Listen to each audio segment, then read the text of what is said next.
Jeeva today பார்வையாளர்களுக்கு வணக்கம். இன்றைய நேர்காணலில் அரசியல் சமூக ஆய்வாளர், ஓய்வு பெற்ற IAS அதிகாரி பாலச்சந்திரன் அவர்கள். சார் வணக்கம். வணக்கம் ஜீவா. வணக்கம். தமிழ்நாட்டிற்கு கல்விக்கான நிதி தர முடியாது, இதனால் 5000 கோடி ரூபாய் உங்களுக்கு நட்டம், நீங்க மும்மொழி கொள்கையை ஏற்றுக்கொள்ளாவிட்டால் அந்த ஸ்கீம் பணத்தை தர முடியாதுன்னு தொடர்ச்சியாக மத்திய கல்வித்துறை அமைச்சர் தர்மேந்திர பிரதான் சொல்றாங்க.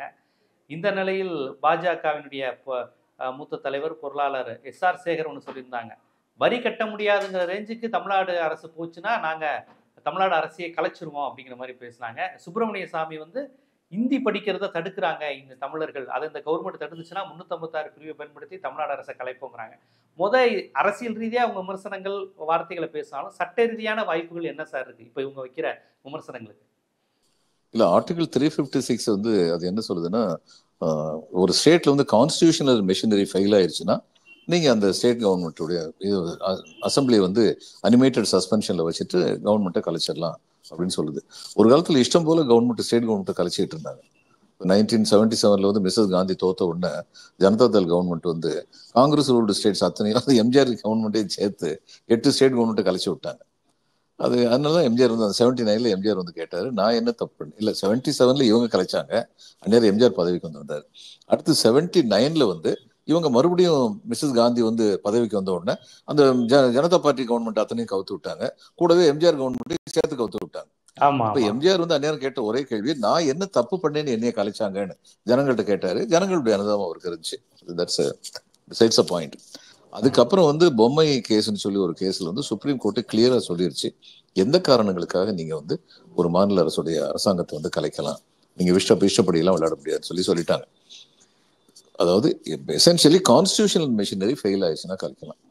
இப்போ ஒரு ஸ்டேட்ல வந்து ஒரு ஸ்டேட்டுக்குன்னு ஒரு கல்விக் கொள்கை இருக்கு, அந்த கல்விக் கொள்கைப்படி அவங்க வந்து நாங்க 2 மொழி மட்டுமே கத்துக் கொடுப்போம் அப்படின்னு சொன்னா அது வந்து ஃபெயிலியர் ஆஃப் கான்ஸ்டிடியூஷனல் மெஷினரி கிடையாது. அது திரு சுப்பிரமணிய சுவாமி அவர்கள் நன்றாக அதை தெரிந்திருப்பார், நிச்சயமாக தெரிந்திருப்பார். இதெல்லாம் ஒரு மிரட்டுறது துணிங்கிறது வந்து பொதுவாக பிஜேபி டைப் அதிகமா இருக்கு.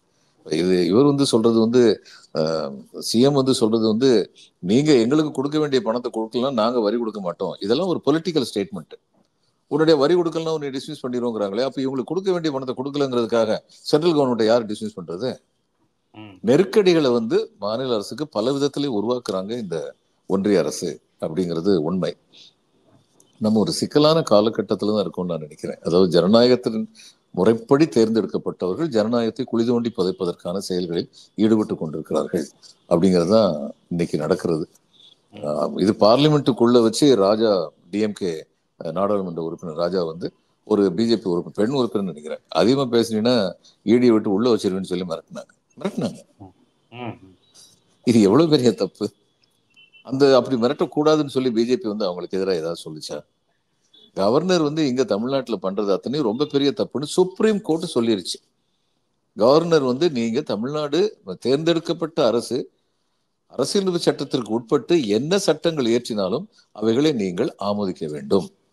அது மாநில அரசுக்கு உட்பட்டதாக, வரம்புக்கு உட்பட்டதாக இருந்தால், அது if it has impact on other states of India, you should refer it to the president of India.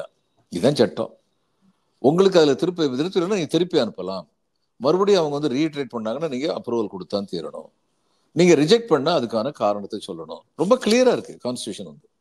இவர் என்ன பண்ணாரு, 2 வருஷமா கையிலேயே வச்சிருந்தார் கவர்னர் வந்து. மறுபடியும் இவங்க அதே மாதிரி தீர்மானம் போட்டு நிறைவேற்றி அனுப்பணும்னா அது பிரசிடென்ட்டுக்கு அனுப்புனாரு. ஏன் அப்படி பிரசிடென்ட் தான் அனுப்பணும்னா அந்த 2 வருஷத்துக்கு இவர் கையில வச்சிருந்திருக்கணும். இதெல்லாம் சுப்ரீம் கோர்ட் பாயிண்ட் அவுட் பண்றாங்க, என்ன விளையாடுறீங்க அப்படின்னு சொல்லி. இது ரொம்ப சின்ன பிள்ளைத்தனமா இருக்கு. அதாவது ஒரு மாநில ஆளுநருங்கிறவரோ அல்லது சுப்பிரமணியம் சுவாமி மாதிரி ஒரு பெரிய தலைவர் பிஜேபியில, சுப்பிரமணிய சுவாமி பெரிய தலைவர் என்பது மட்டுமல்ல, அவர் ஆழ்ந்த பொருளாதார சட்ட நுணுக்கம் அறிந்தவர். அவங்க எல்லாருமே இது மாதிரி பேசுறாங்க. ஹிந்தி கட்டுக்கு ஒரு வாய்ப்பு இல்லைன்னா உன்னை டிஸ்மிஸ் பண்ணிடுவேன் அப்படின்னு சொல்லி பேசுறாங்க. அப்ப இந்த நாட்டுல மைனாரிட்டிஸ் சில பேர் இருக்காங்கல்ல. நான் கேட்கிறேன், டெல்லியில வந்து நிறைய மைனாரிட்டிஸ் இருக்காங்க, யூபியில வந்து தமிழ் மைனாரிட்டிஸ் இருக்காங்க. அப்ப யூபியில வந்து தமிழ் சொல்லிக் கொடுக்கலாம் உன்னை டிஸ்மிஸ் பண்ணி சொல்ல முடியுமா? மைனாரிட்டிஸுக்கு வாய்ஸ் உண்டுல, அவங்களுக்கும் சட்டம் இருக்குல்ல, அவங்களுக்கு உரிமை இருக்குல்ல, அதை பத்தி என்ன பேசுறீங்க? அதனால ஒரு மொழியை சொல்லிக் கொடுக்க மாட்டேன்னு சொல்றது. அப்ப இது சென்ட்ரல் ஸ்கூல்ல இங்க நடக்குது, கேந்திரிய வித்யாலயா இங்க நடக்குது, அங்க தமிழ் சொல்லிக் கொடுக்காம இருக்காங்க. தமிழ்நாட்டுக்குள்ள இருக்கிற கேந்திரிய வித்யாலயா, ஆமா, தமிழ் டீச்சர்ஸே இல்லைங்கிறாங்க, தமிழ் ஆசிரியர்களை நியமிக்காம இருக்காங்க. தமிழ் ஆசிரியர் நியமிக்காம இருந்து தமிழ் டீச்சர் இல்லைன்னு சொன்னா என்ன அர்த்தம்? ஏன் ஓய்வு பெற்றவர்கள்லாம் பணிபெறலாம், நான் கூட தான் ஆப்ட் பண்ணுவேன் தமிழ் சொல்லிக் கொடுக்குறேன்னு. இது மாதிரி எத்தனை பேர் சொல்லுவாங்க தமிழ் சொல்லிக் கொடுக்கறதுக்கு ரெடியா இருப்பாங்க. அதனால இது ஒரு வாதமா? இதுல வந்து யூபிஎஸ்சி எக்ஸாம்ல வந்து 3 பகுதியா இருக்கு. யூபிஎஸ்சி எக்ஸாம் ப்ரிலிமினரின்னு ஒண்ணு, மெயின் எக்ஸாம்னு ஒண்ணு, அதுக்கப்புறம் நேர்முக தேர்வு. நாங்களாம் எழுதும்போது இந்த ப்ரிலிமினரிங்கிறது கிடையாது. மெயின் எக்ஸாம், அதுக்கப்புறம் நேர்முக தேர்வு, அது மட்டும்தான் இருந்தது. இந்த இதுல மெயின் எக்ஸாம்ல வந்து நீங்க அட்டவணை மொழிகள் எந்த மொழியில வேணாலும் எழுதலாம்னு சொல்லி வசதி பண்ணி கொடுத்துருக்காங்க. நீங்க ஹிந்தியில் எழுதலாம், தமிழ் எழுதலாம், தெலுங்குல எழுதலாம், இங்கிலீஷை தவிர. அதையும் தவிர நேர்முக தேர்வு வந்து நீங்க தமிழ்ல தான் நடத்தணும்னு கேட்டீங்கன்னா அதுக்கு ஏற்பாடு பண்ணி கொடுக்குறாங்க யூபிஎஸ்சி. ஆனா இந்த ப்ரிலிமினரி இதுல பாஸ் பண்ணா தான் அடுத்து வந்து இதுக்கு மெயின் எக்ஸாமுக்கே போக முடியும். அந்த ப்ரிலிமினரியான கொஸ்டின் பேப்பர் இங்கிலீஷ்லயும் ஹிந்திலையும் மட்டும்தான் இருக்கு, மற்ற மொழிகள் இல்லை. கேட்டா எங்களுக்கு மொழிபெயர்ப்பு வல்லுநர்கள் இல்லைன்னு சொல்லி கூசாம பொய் சொல்றாங்க யூபிஎஸ்சி. இதுல என்ன இடைஞ்சல் வரும்னா, இப்போ எனக்கு தாய்மொழி இந்தியா இருக்குன்னு வச்சுக்கோம், உங்களுக்கு தாய்மொழி தமிழ். நீங்க அந்த ப்ரிலிமினரி எக்ஸாம்ல வந்து இங்கிலீஷ்ல தான் பதில் சொல்ல முடியும், ஏன்னா உங்களுக்கு ஹிந்தி தெரியாது. அல்லது ஹிந்தி தெரிஞ்சுதான் ஹிந்தியில சொல்லலாம். ஆனா எப்படி இருந்தாலும் உங்க தாய்மொழியில் நீங்க சொல்ல முடியாது, ஏன்னா தமிழ்ல வந்து அந்த கொஸ்டின் பேப்பர் கிடையாது. தன்னுடைய தாய்மொழியில படிச்சு புரிஞ்சுக்கிற அளவுக்கு இன்னொரு மொழியில படிச்சு புரிஞ்சுக்கிறது ஒரு 10% இருந்து 50% வரைக்கும் கம்மியா இருக்கும். அப்போ ப்ரிலிமினரியில வந்து என் தாய்மொழியில் உள்ள கொஸ்டின் பேப்பருக்கு நான் எவ்வளவு குயிக்கா ஆன்சர் பண்ணுவேனோ அதை விட தாய்மொழி இல்லாத இன்னொருத்தர் வந்து லேட்டா தான் ஆன்சர் பண்ணுவார். அப்ப இது வந்து நீங்க வந்து ஹிந்தி பேசாதவங்களுக்கு ஒரு இடைஞ்சலை ஏற்படுத்துறீங்களே. இப்ப இந்த இடைஞ்சலை ஏற்படுத்துறதுக்காக வேண்டிய கான்ஸ்டிடியூஷனல் மிஷனரி ஃபெயில் ஆகுது, சென்ட்ரல் கவர்மெண்ட் ஃபெயில் ஆகுதுன்னு சொல்லி அவங்கள டிஸ்மிஸ் பண்ணணும்னு சுப்பிரமணிய சாமி பேசுவாரா? இதெல்லாம் அரசியல் சமூக ஆனா அங்க அவர்கள் உணர்வுகள் செய்வது கலந்து எல்லாமே இந்தியன் கான்ஸ்டியூஷனுக்கு எதிராகவும் முரணாகவும் இருக்கிறது தானே இங்க உள்ள ஜனநாயகவாதிகளுடைய குற்றமா இருக்கு. நீங்க பண்றதபடி பார்த்தா மோடி அரசை தான் டிஸ்மிஸ் பண்ணணும், பாஜக தான் டிஸ்மிஸ் பண்ணணுங்கிற இவங்க அளவுகோல் பாத்தீங்கன்னா கான்ஸ்டியூஷனுக்கு எதிராக அவங்க தான் பண்றாங்க. கான்ஸ்டியூஷன் படி பினான்சியல் எமர்ஜென்சி இம்போஸ் பண்ணலாம் நாட்டு மேல. பொலிட்டிக்கல் எமர்ஜென்சி இல்ல, லா அண்ட் ஆர்டர் எமர்ஜென்சி மட்டும் இல்ல, பினான்சியல் எமர்ஜென்சி இம்போஸ் பண்ணலாம். 2014 வரைக்கும் இந்தியா எவ்வளவு கடன் வாங்குச்சோ அதை விட அதிகமா இந்த 11 வருஷத்துல இவங்க கடன் வாங்கி வச்சிருக்காங்க பிஜேபி. ஒரு நாட்டுடைய ஜிடிபியில வந்து வளர்ந்து வரும் நாட்டுடைய ஜிடிபியில வந்து 60% மேல போகக்கூடாதுன்னா அந்த 60% ஏறக்குறைய மிஞ்சிட்டாங்க இவங்க. வளர்ந்த நாடுகள் வந்து 80% வரைக்கும் வாங்கலாம், இங்கிலாந்து ஆகட்டும், அமெரிக்கா ஆகட்டும், கனடாவாகட்டும், அவங்க வாங்கலாம். ஏன்னா அவங்களுக்கு வந்து திருப்பி தர்ற சக்தி இருக்கு. உங்களுடைய பட்ஜெட்ல வந்து இந்த வருஷத்து பட்ஜெட்ல ஒரு கால்குலேட் பண்ணுவாங்க, வர்ற ஒவ்வொரு ரூபாயில வர்ற பணத்துல ஒவ்வொரு ரூபாயிலையும் எத்தனை பைசா எங்க இருந்து வருது அப்படின்னு சொல்லுவாங்க.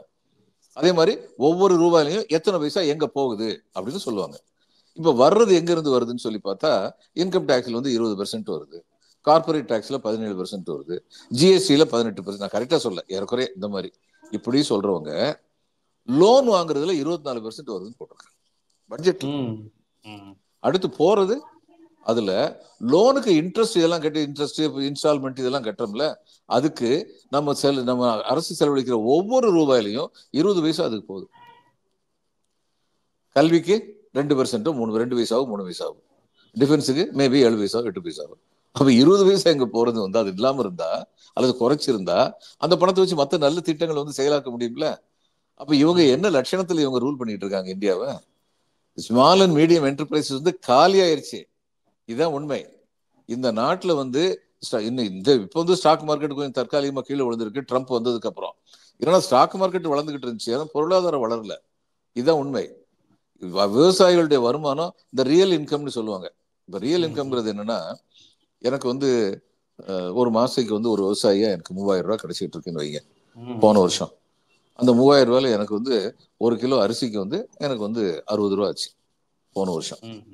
இந்த வருஷம் அதே 1 கிலோ அரிசி எனக்கு 72 ரூபா ஆகுதுன்னு வச்சுக்கோங்க. ஆயிருக்கு, விலைவாசி கூடியிருக்கு. இப்படி எல்லா இடத்துலயும் விலைவாசி எவ்வளவு கூடியிருக்கு? கொரோனாவுக்கு அப்புறம் 50% வரைக்கும் கூடியிருக்கு, பல இடங்கள்ல 100% கூடியிருக்கு. ஆவரேஜா 50% கூடியிருக்குன்னு வச்சுக்கோம். 2020 எனக்கு 3000 ரூபாய் என் வருமானமா இருந்தா மாசத்துக்கு, அந்த 3000 ரூபாய் நான் எதை வாங்க முடிஞ்சதோ அதை இன்னைக்கு வாங்குறேன்னா எனக்கு 4500 ரூபாய் வேணும், ஏன்னா 50% கூடி இருக்குல்ல. இப்ப எனக்கு 4500 ரூபாய் இன்னைக்கு வருமானம் இல்லைன்னா நான் ஏற்கனவே வாங்குற அளவு கூட வாங்குற சக்தி இன்னைக்கு எனக்கு இல்லைன்னு அர்த்தம். இதுதான் விவசாயிகளுக்கு நடந்திருக்கு, வேற யாரும் சொல்லல. புள்ளியியல் இயக்ககம், ஸ்டாட்டிஸ்டிக்ஸ் டைரக்டரேட் அப்படின்னு கவர்மெண்ட் ஆஃப் இந்தியாவுக்கு ஒரு டைரக்டரேட் இருக்கு. அவங்ககிட்ட இருந்து பல பல புள்ளி விவரங்களை படிச்சு பாருங்க. விவசாயிகளுடைய இதுல வந்து ரியல் இன்கம் கூடலைங்கிறது மட்டுமில்லை, பல இடங்கள்ல ரியல் இன்கம் குறைஞ்சிருக்கு. இவங்க என்ன சொன்னாங்க? விவசாயிகள் வருமானத்தை இரட்டிப்பாக்குவோம். என்ன இரட்டிப்பாக்குனாங்க? அப்ப இவங்களுக்கு ஃபினான்ஷியல் எமர்ஜென்சி போட்டு இவங்கள வந்து டிஸ்மிஸ் பண்ணிடுவா, பிரசிடென்ட் மேடம் முர்முட்ட சொல்லவா சரியா நிர்வாகம் பண்ணல இவங்களை டிஸ்மிஸ் பண்ணுங்க அப்படின்னு. இது வந்து பல கோடி ரூபாய் 214 கோடி சம்திங் ட்ரம்ப் வந்து சொல்றாரு, வாக்காளர்களை வந்து அதிகமா வந்து வாக்கு போடுங்கன்னு சொல்றதுக்காக இந்தியாவில் செலவழிச்சோன்னு முதல்ல சொன்னாரு.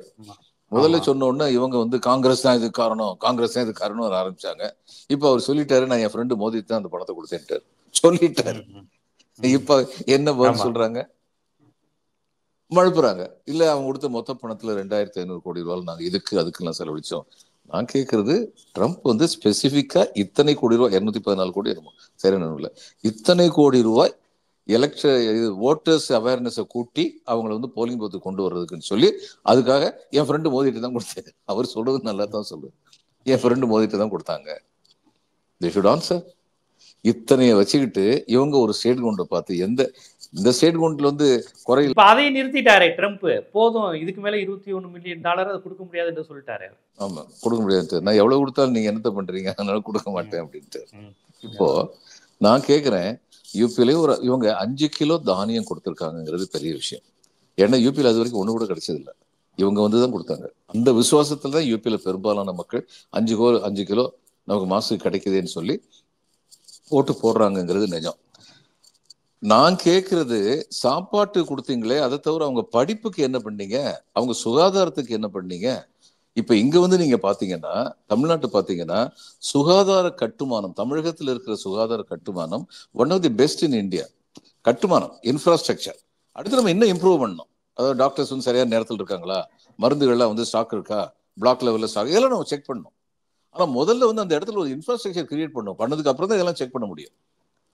இங்க கல்விக்கும் சுகாதாரத்துக்கும் காமராஜர் பீரியட்ல இருந்து, காமராஜர் என்ன பண்ணாரு, நிதியமைச்சரையே கல்வி அமைச்சராக வச்சிருந்தார். சி சுப்பிரமணியம் வந்து கல்வி நிதி ரெண்டுக்குமே ஒரு பொறுப்பு. அதனால கல்விக்கான தொகை நிதியில இருந்து வந்துடும், எந்த விதமான இடைஞ்சலும் இல்லாம வந்துடும். இப்படிலாம் அவர் வந்து பள்ளிக்கூடங்கள் துவங்கினார், திராவிட முன்னேற்ற கழகம் கல்லூரிகளை துவங்கினார், எம்ஜிஆர் வந்து இன்ஜினியரிங் காலேஜ் துவங்கினார். அது கேபிடேஷன் ஃபீங்கிற ஒரு கொடுமை அவர் காலத்துலதான் வந்தது. அது ஒரு தவிர ஒரு தீங்கு. ஆனா இத்தனை கல்லூரிகள், இன்ஜினியரிங் கல்லூரிகள் இத்தனை வந்ததுனாலதான் நம்முடைய பிள்ளைங்க எத்தனை பேர் இன்னைக்கு ஐடி படிச்சுட்டு அமெரிக்காவில் போய் இருக்காங்க. அப்போ இந்த ஒரு மாநிலம் வந்து கேரளா மாதிரி, ஆந்திரா, கர்நாடகா, நம்ம நிறைய மாநிலங்கள் அது மாதிரி உதாரணம் சொல்ல முடியும். இந்த மாநிலங்களை குறிப்பாக தமிழ்நாடும் கேரளாவும் சொல்லலாம், குறிப்பா சொல்லலாம். இந்த அளவுக்கு ஹியூமன் டெவலப்மெண்ட் இண்டெக்ஸ் வந்து அதிகமா போயிருக்குங்கிறது இந்த 2 மாநிலங்களையும் சொல்லலாம். அப்போ இவங்க வந்து வெறுமனே வந்து இவங்க அங்க 5 கிலோ கொடுக்குறாங்கன்னா இங்க 25 கிலோ கொடுக்குறாங்க. 25 கிலோ கொடுக்கறது என் மை ஒப்பீனியன் இது தேவையில்லாது, ஓசியா கொடுக்குறது. ஏன்னா ஒரு பக்கம் இவ்வளவு கொடுத்துட்டு அடுத்து டாஸ்மாக்ல இருந்து பணம் வரலன்னா நமக்கு இந்த நல்ல காரியங்கள்லாம் செலவழிக்கிற பணம் இல்லையே அப்படின்னு புலம்புறதை பாக்குறோம். நான் கேட்கிறேன், இன்னைக்கு ஒரு விவசாய தொழிலாளிக்கு வந்து 500 ரூபா 600 ரூபா ஒரு நாள் சம்பளம், ஒரு நாள். இப்ப 25 கிலோ வந்து 1 கிலோக்கு 5 ரூபா போட்டா சரி, ஒரு மாசத்துக்கு 125 ரூபா தான் கொடுக்க வேண்டியது. ஏறக்குறைய 2 கோடி ஃபேமிலிஸ் நினைக்கிறேன், சரியா தெரியல, 1 கோடியா வருது, 1 கோடினே வச்சா கூட 1 கோடி பேருக்கு ஒரு மாசத்துக்கு 125 ரூபா கலெக்ட் பண்ணீங்கன்னா 125 கோடி ரூபா வரும். அது ஒரு வருஷத்துக்கு வந்து உங்களுக்கு வந்து 1500 கோடி ரூபா வரும். நான் ஒரு சின்ன கணக்கு சொல்றேன். இது மாதிரி அதை வாங்குறது மூலம் நீங்க இந்த டாஸ்மாக் மேல உள்ள டிபெண்டன்ஸை நீங்க குறைக்கணும். ஆனால் வித் தீஸ் ப்ராப்ளம்ஸ் இந்த ஸ்டேட் கொண்டு வந்து என்ன பண்ணியிருக்காங்க, நான் முதல்வன் திட்டம் கொண்டு வந்திருக்காங்க. இதுல வந்து கல்லூரிகளுக்கு வந்து அரசு பள்ளியிலிருந்து போற மாணவர்களுக்கும் மாணவியர்களுக்கும் 1000 ரூபா உதவித்தொகை கொடுக்குறாங்க. பெண்களுடைய உரிமை தொகையை 1000 ரூபா கொடுக்குறாங்க. அது தவிர வந்து பெண்களுக்கு வந்து இலவச பேருந்து பயணம் வந்து ஏற்பாடு பண்ணியிருக்காங்க. இது எல்லாமே வந்து 2 இருக்கு. அதாவது ஃப்ரீபிங்கிறது உண்டு, இலவசமாக கொடுக்கறது. ஆனா விலை மதிப்பற்றவைங்கிறது லேப்டாப் கொடுக்கறது, பள்ளிக்கூட நோட் புக்கு, புஸ்தகம் இதெல்லாம் கொடுக்கறது, மாணவர்களுக்கு காலை சிற்றுண்டி கொடுக்கறது. நான் இந்த தடவை திருநெல்வேலி போயிருந்தபோது அங்க சில பேர் வந்து எங்க போனாலும் இது மாதிரி விசாரிப்பேன். இந்த ஏழை பெண்கள் சில பேர் விசாரிச்சேன். அந்த ஒரு பெண் வந்து என்கிட்ட சொல்லுது, சாமி எங்களுக்கு எங்க சாமி நாங்க வந்து சமைக்க முடிஞ்சது, என் பிள்ளை பட்னியாத்தான் ஸ்கூலுக்கு போய்கிட்டு இருந்தேன், நான் அறக்க பறக்க ஓடணுமே என் வேலைக்கு, அதுக்கு 12 மைல் தள்ளி இருக்குன்னு சொல்லி பஸ்ஸை பிடிச்சி ஓடணுமே. இந்த நல்ல மனுஷன் வந்தாரு, ஸ்டாலின் ஐயா வந்து எங்களுக்கு வந்து என் பிள்ளைக்கு சாப்பாடு ஓட்டாரு, நான் பஸ்ஸில் போகிறதுக்கும் டக்குன்னு சொல்லி கையில் காசு செலவழிக்காமல் போக முடிக்கிறது. மாதம் இந்த சென்னையில் உள்ளவங்களுக்கும் மதுரையில் உள்ளவங்களுக்கும் மாதம் 1000 ரூபாங்கிறது பெரிய அமௌண்ட் கிடையாது. ஆனால் கிராமத்தில் உள்ளவங்களுக்கு அது ரொம்ப பெரிய அமௌண்ட், அந்த 1000 ரூபாங்கிறது. அப்போ இந்த மாதிரியான நல்ல திட்டங்கள்லாம் செஞ்சுக்கிட்டு இருக்கவங்க அவங்களுக்குன்னு சொல்லிட்டு லாங்குவேஜ் பாலிசி ஒன்று இருக்கு. அந்த லாங்குவேஜ் பாலிசியை இத்தனை வருஷமா 1967 இருந்து 33 + 25 58 வருஷமா அமல்படுத்திக்கிட்டு இருக்கும்போது ஒரு ஸ்டேட் கவர்மெண்ட் டிஸ்மிஸ் பண்ணல யாரும். இன்னைக்கு எந்த கிரவுண்ட் வச்சு நீ ஹிந்தி சொல்லிக் கொடுக்கறத அலோவ் பண்ண மாட்டேங்கிறேன்னு டிஸ்மிஸ் பண்ணுவாங்க? என்ன நியாயம் இருக்கும்? சரி, இன்னொன்னு, தக்ஷின் ஹிந்தி பிரச்சார் சபால தான் ஹிந்தி படிக்கிறவங்க இந்தியாவிலே ரொம்ப ஒரு ஹிந்தி பிரச்சார சபால வந்து ரொம்ப படிக்கிறது யாருன்னா சென்னையில் உள்ள தக்ஷின் ஹிந்தி பிரச்சார சபா தான். ஹிந்தி கத்துக்கிறத யார் தடுத்தாங்க? உங்க சிபிஎஸ்இ ஸ்கூல்ல எல்லாம் ஹிந்தி சொல்லிக் கொடுக்குறாங்க, ஸ்கூல்ல இவங்க மூடினாங்களா? இவங்க அரசினர் பள்ளிக்கூடல தமிழ்நாடு பாட கல்வி திட்டத்துல இவங்களுக்குன்னு ஒரு திட்டம் இருக்கு, அதை வச்சுக்கிறது இவங்க உரிமை. இதெல்லாம் கிரவுண்டா வச்சு டிஸ்மிஸ் பண்ண முடியாது. சும்மா மிரட்டல் இதெல்லாம். அதெல்லாம் ஸ்டாலின் ஆட்சியை கலைக்க முடியாது. ஆனால் அவர் ஒரு வரலாற்று இதை சொல்கிறாரு. அது நீங்கள் சொன்னதுலேருந்து என்டையர்லி டிஃப்ரெண்ட் தான். அதாவது உங்களுக்கு நல்லா தெரியும், அந்த 90ஆம் ஆண்டு ஆட்சிக்கு வந்தபோது விடுதலை புலிகளுடைய நடமாட்டம், விடுதலை புலிகளுக்கு ஆதரவாக கலைஞர் அரசு செயல்படுகிறது என்று சொல்லி நான் தான் இந்த ஆட்சியை கலைச்சேன். ஸோ அன்னைக்கு இப்படி தான் முடியாதுன்னாங்க, பட் நான் தான் அந்த ஆட்சியை கலைச்சேன், என்னால் அது முடியுங்கிற மாதிரி சுப்பிரமணியசாமி சொல்லியிருக்காரு. ஆமா, அது உண்மையா இருக்கலாம் அவர் சொல்றது. அப்படிப்பட்ட பொய் பிரச்சாரங்களின் மூலம் விடுதலை புலிகளுக்கும் எம்ஜிஆருக்கும் இருந்த அளவுக்கு நெருக்கமான உறவு விடுதலை புலிகளுக்கும் கலைஞருக்கும் கிடையாது. இது எல்லாருக்குமே தெரியும். கலைஞர் வந்து இவர் ரத்தின சபாபதி ஆதரவாளர்களுக்கு கலைஞர் வந்து ஈழக்குழுக்கிலே அவர் மீது பற்றுதலா இருப்பாருன்னு சொல்லுவாங்க. ஆமா, அவர் பேர் ரத்தின சபாபதி இல்ல, சிறி சபாபதி. சிறி சபாபதி. சிறி சபாபதி. ஆமா. அதாவது கலைஞருக்கு முதல்ல வந்து அவர் அப்ரோச் பண்ணவங்க சிறி சபாபதி, இந்த மாதிரியான குழுக்கள் தான். பிரபாகரன் எம்ஜிஆர் விரும்பினதுக்கு சில காரணங்கள், தனிப்பட்ட காரணங்கள் உண்டு. ஏன்னா எம்ஜிஆர் வந்து தன்னுடைய இளமை பருவத்தில் வந்து லட்சிய நோக்குடைய இளைஞனா இருந்தார். கழுத்துல துளசி மாலை, இதுல இடுப்புல கதர் வேஷ்டி, ரொம்ப பக்திமானா இருந்தாரு, காங்கிரஸ்காரராக இருந்தாரு, தேசிய நோக்குடையவராக இருந்தாரு. கல்யாணத்துக்கு கூட எனக்கு வந்து கதர் தான் கட்டுவேன், எனக்கு பட்டு வேஷ்டி எல்லாம் கட்ட விடக்கூடாதுன்னு அந்த அளவுக்கு லட்சியமா இருந்தாரு. ஆனா வாழ்க்கையில மேல போக போக அவர் இருந்த அந்த லட்சியங்களை எல்லாம் அவரால் தொடர்ந்து கடைபிடிக்க முடியவில்லை. அதனால என்னுடைய நண்பர் ஒருத்தர் உளவியல் நிபுணர்னு சொன்னாரு, எம்ஜிஆருக்கு பிரபாகரனை ஏன் பிடிச்சிருந்ததுன்னா, Prabhakaran is what MGR wanted to be in life but could not be. இதுதான் காரணம். தன்னுடைய ஆதர்ச லட்சிய இளைஞனை தான் எப்படி இருக்க வேண்டும் என்று விரும்பினாரோ அப்படிப்பட்ட ஒரு ஆதர்ச லட்சிய இளைஞனை பிரபாகரனில் பார்த்தார். அதனால அவங்களுக்கு இந்த அளவுக்கு உதவும். உண்மையா இருக்கலாம், சைக்கலாஜிக்கலி அனலைஸ் பண்ணி சொன்ன அந்த காரணமும் உண்மையா இருக்கலாம். ஆனா இவங்க அந்த அளவுக்கு இவர் மேல சாயிறாங்கன்னு சொல்லிட்டு கலைஞருக்கு மனவருத்தம் இருந்திருக்கலாம். அடுத்து வந்து எந்த கிரவுண்டு இவங்களுக்கு கிடையாது, கலைஞருக்கு வந்து இவங்களை விடுதலை புலிகளை வந்து சப்போர்ட் பண்ணணும். ஏன்னா அது மூலம் இவருக்கு எந்த புது அட்வான்டேஜும் பொலிட்டிக்கல் அட்வான்டேஜும் கிடைக்க போறதில்லை கலைஞருக்கு வந்து. அதுக்கப்புறம் IPKF வந்து வரவேற்க போக மாட்டேன்னு சொல்லி கலைஞர் சொன்னார். அதுக்கு காரணம் சொன்னார், அங்க அவங்க போய் அட்டூழியங்கள் நிகழ்த்தினார்கள், பெண்கள் மேல வந்து வன்முறைகள்லாம் கட்டுப்படுத்தப்பட்டு செய்தி வந்திருக்கு. இப்ப டிஃபரன்ஸ் வந்து நம்ம வந்து நம்முடைய நட்பு நாடு மேலேயோ நம்முடைய சொந்த மாநிலத்துக்கிட்டையோ நம்ம ஆர்மியை நம்ம அனுப்பக்கூடாது. Army is trained to kill. கொல்வதற்காகத்தான் பயிற்சி அளிக்கப்படுகிறது. அவங்கள போய் நீங்க சாத்தியமா சமரசம் பேசுங்கன்னு சொன்னா நம்ம நாட்டை எப்படி காப்பாற்ற முடியும்? அந்த நேரத்துல அவங்களுக்கு வந்து பங்களாதேஷ் போனபோது நம்முடைய ஆர்மி வந்து அவ்வளவு பெர்ஃபெக்டா இருந்தாங்கன்னு சொல்லி புகழ்வாங்க. அவங்க மேல எந்த விதமான கம்ப்ளைண்ட்டும் கிடையாது. பெண்கள் மேல வந்து எந்த அத்துமீறல் நடந்தா சரித்திரம் கிடையாது. இங்க அது மாதிரி கட்டுப்பாடு இருந்ததா? ஏன்னா அவங்க கம்ப்ளைண்ட் பண்றாங்க, LTT வந்து கம்ப்ளைண்ட் பண்றாங்க, இந்த மாதிரியான கம்ப்ளைண்ட்ஸ்ல இருந்தது. ஆனா ஒரு இதுலயே வந்து என்ன பண்ணாங்க, ராஜீவ்காந்தி இறந்த உடனே பிரியங்காவும் ராகுல் வந்து சின்ன குழந்தைங்க ஒருத்தர் கட்டி பிடிச்சிட்டு இருப்பாங்க. அந்த இதை பிளாக் அண்ட் ஒயிட்ல வால் போஸ்ட் அடிச்சு, இவர்களின் கண்ணீருக்கு காரணமானவர்களை பழிவாங்குங்கள் அப்படின்னு ADMK வந்து வால் போஸ்ட் அடிச்சாங்க ஊர் பூரா. என்னமோ திமுக தான் இது காரணம் அப்படிங்கிற மாதிரி. திமுக வந்து மிக பலத்த சரிவை கண்டது. ஆனா அதுக்கப்புறம் மீண்டும் எழுந்து வந்தாங்களே, ஏன்னா உண்மை எல்லாருக்கும் தெரிஞ்சிருச்சு என்ன நடந்தது அப்படின்னு. ஆனா அந்த நேரத்துல அப்படி ஒரு பிரச்சாரம் பண்ணப்பட்டது உண்மை. அந்த பிரச்சாரத்தை நம்புற மாதிரியான சூழ்நிலை, அந்நியான சீஃப் செக்ரட்டரியா இருந்த ஒருத்தர் மேலேயே நடவடிக்கை எடுக்கலாம்னு யோசிச்சாங்க. ஆனா பின்னாடி அவர் வந்து மம்தா பானர்ஜி வந்து அவர் பிக் ரோல், அவர் ஒரிசா கவர்னர் ஆனார். அதே சீஃப் செக்ரட்டரியா இருந்தவர் வந்து அந்த அளவுக்கு நல்ல ஆஃபீஸரா இருந்தான்னு சொல்லி அவர் ஒரிசா கவர்னரா வந்து அப்பாயிண்ட் பண்ணாங்க. அதனால பொய்யின் மூலம் நிறைய சாதிக்க முடியலாம்னு நினைக்கிறாங்க. ஏன் ஒரு எலெக்ஷன் சமயத்தில் என்ன பண்ணாங்க, கர்நாடகாவில் அசம்பிளி எலெக்ஷன் நடக்குது. அருண்ஜேட்லி வந்து என்ன பண்ணாரு, அந்நேரம் இந்த இது நீர் வழங்கும் திட்டம் வந்து இதுல ஹோசூர் நகரசபை மற்றும் அந்த சுற்றியுள்ள ஹோசூர் தருமபுரி மாவட்டத்தில் வந்து அமல் பண்றதுக்கு வந்து இவர் தான், ஸ்டாலின் தான் உள்ளாட்சித்துறை அமைச்சராக இருந்தார். அவங்க அந்த ஸ்கீம் வந்து இம்ப்ளிமெண்ட் பண்றதுக்கு போய்கிட்டு இருந்தாங்க. அது வழக்கமா ஒவ்வொரு டிஸ்ட்ரிக்டா கவர் பண்ணும்போது இந்த டிஸ்ட்ரிக்டை கவர் பண்ணாங்க. உடனடியாக அருண்ஜேட்லி வந்து ஒரு படகுல ஏறி வந்து, அருண்ஜேட்லி பின்னாடி இந்தியாவுடைய ஃபினான்ஸ் மினிஸ்டர் இருந்தவர், ஒரு படகுல ஏறி வந்து இந்த ஹோசூர் இந்த ஏரியாலாம் வந்து கர்நாடகாவை சேர்ந்தது, இவங்க எதுக்கு இங்க வந்து கூட்டு குடிநீர் திட்டம்லாம் கொடுக்குறாங்க, இதை விட ஒரு பொய் பிரச்சாரம் என்ன இருக்க முடியும்? அப்போ கலைஞர் அந்நியாரம் அவர் எதுக்காக அதை சொன்னார்னு சொல்லி கலைஞருக்கு தெரியும். எதுக்காக சொன்னார்னா அவர் என்ன எதிர்பார்ப்பார், உடனடியாக கலைஞர் வந்து என்ன இது எங்கள் பிரதேச நீங்கள் உரிமை கொண்டாடுவீர்கள் கேட்பாரு.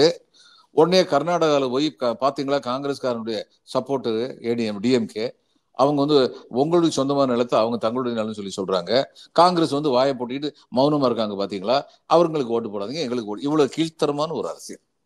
ஆனா கலைஞர் வந்து ராஜதந்திர மௌனம் காத்தார். நேரம் ஒண்ணுமே சொல்ல, அவருக்கு தெரியும் தன்னுடைய நண்பனுக்கு எதிராக ஏவி விடப்படும் அஸ்திரம் அப்படின்னு. ஒரு உண்மையா டிஎம்கே அலையன்ஸ் வந்து காங்கிரஸ் இவ்வளவு தூரம் மரியாதையா இருக்கிறதுக்கு இதுதான் காரணம். டிஎம்கே வந்து எதிர்த்தாலும் தீவிரமாக எதிர்ப்பார்கள், ஆதரித்தாலும் முழு மனதோடு ஆதரிப்பார்கள் அப்படின்னு சொல்லி அவங்க பார்த்திருக்காங்க. எம்ஜிஆர் கொஞ்சம் வளவளா குளவளா இருந்தது உண்மைதான். அவர் முதல்ல வந்து காங்கிரஸோட சப்போர்ட்டரா இருந்தாரு. அடுத்து வந்து இவரு மொரார்ஜி தேசாய் வந்து பிரைம் மினிஸ்டர் ஆன உடனே டெல்லியில இந்திரா காந்தி தோத்துட்டாங்க, தமிழ்நாட்டுல இவர் போய் அவர் காலில் விழுந்து ஆசீர்வாதங்கிறது எம்ஜிஆர் வந்து ஒரு சிஎம் வந்து பிஎம் காலில் விழுந்த மாதிரி நினைக்கல. அவரு வயசுல பெரியவர் அப்படின்னா, எந்த ஒரு பெரியவங்களுக்கும் வயசுல பெரியவங்களுக்கு மரியாதை கொடுக்கறது இவருடைய வழக்கம். அவங்க காலில் விழுந்துவாங்க. எம்.கே. ராதாவுடைய அப்பா கன்சாமி முதலியார் தான் இவர் எம்ஜிஆர் வந்து முதல்ல வந்து டிராமால எல்லாம் என்கரேஜ் பண்ணவர். இது ஃபில்ம் ஆப்பர்ச்சுனிட்டி கூட நிறைய ட்ரை பண்ணார் இவருக்காகவும் சக்கரவர்த்தி. ஏன்னா எம்ஜிஆர் வந்து அந்த காலத்துல அவர் இருந்த ஒழுக்கத்துக்கு அவருடைய பணிவு இதெல்லாம் பார்த்து யாரும் இந்த பையனுக்கு உதவி செய்யணும்னு நினைப்பாங்க. ரொம்ப கலையான முகம், ரொம்ப அற்புதமான இது திறமை, இந்த இதெல்லாம் வந்து ஸ்டண்ட் இதெல்லாம் அந்த காலத்திலேயே கஷ்டப்பட்டு படிச்சவர். ஒன்று பார்க்கும்போது யாருக்கு ஹெல்ப் பண்ணணும்னு பார்ப்பாங்க. ஆனா இவர் என்ன பண்ணார், எம்ஜிஆர் முதலமைச்சரா பதவி ஏற்கிறதுக்கு முன்னாடி கன்சாமர்ல இறந்து விட்டார். எம்.கே. ராதா அபூர்வ சகோதரர்கள் அந்த காலத்துல ஜெமினி எடுத்த படத்துல நடிச்சவர் இவர் வந்து எம்.கே. ராதா. ரொம்ப வயசானவராக இருந்தார் எம்.கே. ராதா. இவர் பதவி ஏற்கிறதுக்கு முன்னாடி எம்.கே. ராதா வீட்டுக்கு போய் சாஷ்டாங்கம் அவர் காலில் விழுந்து ஆசீர்வாதம் வாங்கிட்டு அதுக்கப்புறம் தான் போனார். எம்ஜிஆருடைய சிறப்பியல்புகளை வந்து குறைச்சி யாரும் மதிப்பிட முடியாது. I say he is a political clown. அரசியலில் கோமாளியாக நடந்து கொண்டாருங்கிறது எவ்வளவு உண்மையோ அந்த அளவுக்கு தனிப்பட்ட முறையில் அவற்றை இருந்த பல சிறந்த குணங்கள் இருந்தார். அது மாதிரி தான் மொரார்ஜி தேசாய் காலில் விழுந்தார். ஏதோ சரண்டர் ஆகி காலில் விழல, பெரியவர் அப்படின்னா காலில் விழுந்தாரு. ஆனா நம்ம ஊர் பாஷையில் சொன்னா பால் மாறிட்டார். வந்து காங்கிரஸ் சப்போர்ட்டரா இருந்தவர் தஞ்சாவூர்ல நீங்க கண்டெஸ்ட் பண்ணாதீங்க, இங்க லா அண்ட் ஆர்டர் ப்ராப்ளம் வரும்னு சொல்லிட்டாரு. அது மிஸ்ஸஸ் காந்தி வந்து அவரை ரொம்ப ஒதுக்கி வச்சிருந்தாங்க. அதுக்கப்புறம் காங்கிரஸ் வந்து பக்கத்துல போயிட்டார். ஆனா இவங்க அப்படி இல்லை. திமுக எதிர்த்தாலும் தீவிரமாக எதிர்ப்பார்கள், ஆதரித்தாலும் முழு மனதோடு ஆதரிப்பார்கள் அப்படிங்கிறதான் காங்கிரஸோடைய நம்பிக்கை இவங்களை பத்தி. ஸோ இதுதான் பொலிட்டிக்கல் சிச்சுவேஷன். இதுல வந்து இன்னைக்கு வந்து குழம்புன குட்டியில மீன் பிடிக்கலாங்கிற மாதிரி அல்லது இவரை பயமுறுத்தலாம் மிரட்டலாம் அப்படிங்கிற மாதிரி இவங்க வந்து பேசிட்டு இருக்காங்க. இந்திய சொல்லிக் கொடுக்கறதுக்கு இவங்க அரசியல் பள்ளிக்கூடத்துல சொல்லிக் கொடுக்கறதுக்கு வாய்ப்பு இல்லை அப்படிங்கிறத வச்சுக்கிட்டு, அதனால இது காரணமா வச்சு நீங்க வந்து இந்திய சொல்லிக் கொடுக்க மாட்டாங்க அவங்க கவர்மெண்ட் ஸ்கூல்னு சொல்லி அதை காரணமா இப்ப பல பிரைவேட் ஸ்கூல்ல வந்து ஹிந்தி சொல்லிக் கொடுக்கலையே, ஜெர்மன் சொல்லிக் கொடுக்குறாங்க, பிரெஞ்சு சொல்லிக் கொடுக்குறாங்க, தேர்ட் லாங்குவேஜா, என்ன டிஸ்மிஸ் பண்ணிடுவீங்களா? கண்டிப்பா. சங் பரிவார்கள், வலதுசாரிகள் அரசியலமைப்பு சட்டத்திற்கு முரணா இப்படி மக்களால் தேர்ந்தெடுக்கப்பட்ட ஒரு அரசை கலைப்பேன் என்று சொல்வது எந்தவித அரசியல் முகாந்திரமும் இல்லை. நீதிமன்ற மொழியில் சொன்னால் லோக்கல் ஸ்டாண்டு இல்லை, பிரிமியா ஃபேசியா இல்லை, எப்படி வேணாலும் சொல்லலாம். அடிப்படை தார்மீகம் இல்லை, அறம் இல்லை அப்படின்னு எதன் அடிப்படை வேணாலும் சொல்லலாம்.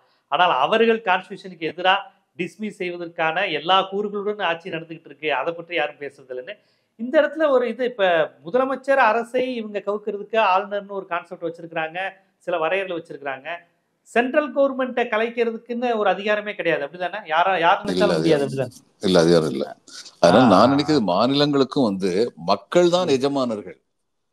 அதாவது ஒரு கவர்மெண்ட், ஸ்டேட் கவர்மெண்ட் வந்து ஆன்டி நேஷனல் ஆக்டிவிட்டிஸ்ல ஈடுபட்டால் அல்லது state government law and order கம்ப்ளீட்டா கொலாப்ஸ் ஆயிருந்து ஸ்டேட் கவர்மெண்டால இது பண்ண முடியல, கண்ட்ரோல் பண்ண முடியலன்னா தென் ஐ கேன் அண்டர்ஸ்டாண்ட். ஏன்னா இந்தியாவின் ஒருமைப்பாடு காக்கப்பட வேண்டும் அப்படிங்கிறதுக்காக அவங்க வந்து நடவடிக்கை எடுக்கலாம்.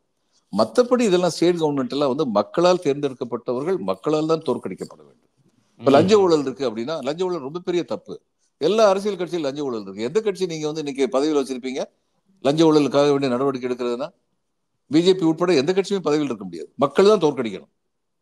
அதுதான் சரியான ஜனநாயகம். கண்டிப்பா. ஒரு அரசியலமைப்பு சட்டத்தின்படி எப்படி இருக்க வேண்டும்ங்கிறத ஒரு அதிகாரியாக பணிபுரிந்தவர், அதிகார மட்டத்தில் இந்த பவர் பாலிடிக்ஸினுடைய அனைத்து நுட்கங்களையும் ஒரு ஆஃபீஸராக இருந்து நீங்கள் உணர்ந்திருக்கீங்க. அதோடு சேர்த்து உங்களுக்கு இருக்கக்கூடிய அரசியல் பார்வை, சமூக உணர்வு எல்லாவற்றையும் இணைத்து உங்கள் அனுபவங்களை அனைத்தையும் இந்த விஷயத்தை நம்ம எப்படி புரிஞ்சுக்கணுங்கிறத நம்ம மக்களுக்கு எடுத்து வச்சிருக்கீங்க. மிக்க நன்றி. வணக்கம் ஜீவா, வணக்கம்.